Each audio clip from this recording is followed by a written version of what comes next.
Bonjour et bienvenue à toi dans cette vidéo.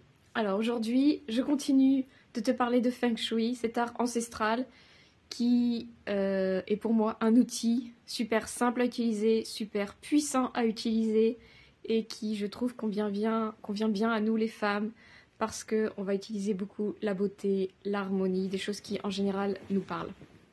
Alors, aujourd'hui j'avais envie de te parler des 3 pièces principales du Feng Shui. Donc en Feng Shui, il y a 3 pièces qui sont mises davantage en avant, qui ont beaucoup plus de symbolique derrière, qui ont beaucoup plus de choses à travailler. Donc ces 3 pièces, ce sont l'entrée, la cuisine et la chambre. D'ailleurs, si tu veux plus de détails, j'avais déjà fait des vidéos, donc 3 vidéos où je rentre vraiment dans les détails de chacune des pièces.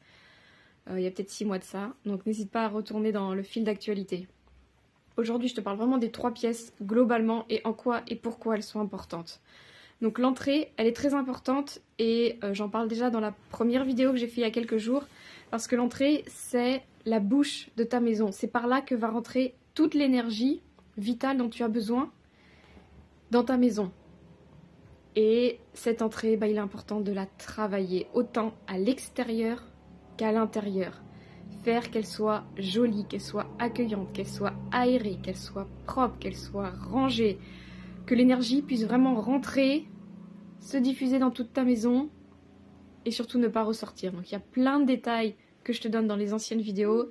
Va retourner voir. Mais en tout cas, s'il y a quelque chose que tu dois travailler chez toi en premier lieu, c'est l'entrée de ta maison.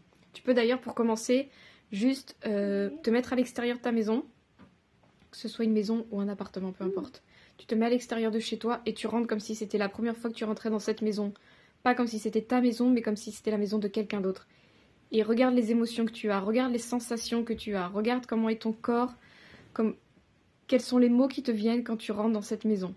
Est-ce que tu te dis, ouais, trop sympa, de l'extérieur et de l'intérieur?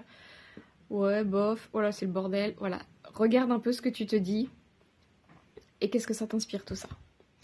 Deuxième pièce, la plus importante, la cuisine. Alors la cuisine, pourquoi c'est important? Parce que c'est là où on va cuisiner, tout simplement.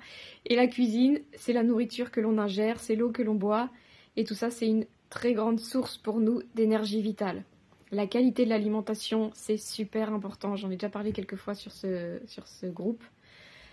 Et ça, tout ça, ça se fait dans la cuisine. En plus, dans la cuisine, il y a plein de lieux symboliques où il y a beaucoup de symbolique. Donc le fourneau, là, on va cuisiner. Ça a beaucoup d'importance. Voilà, beaucoup de symbolique autour de la richesse, autour de la réussite professionnelle, etc. La troisième pièce la plus importante en Feng Shui, c'est la chambre. La chambre, c'est le lieu qui va symboliser le couple, qui va symboliser l'amour.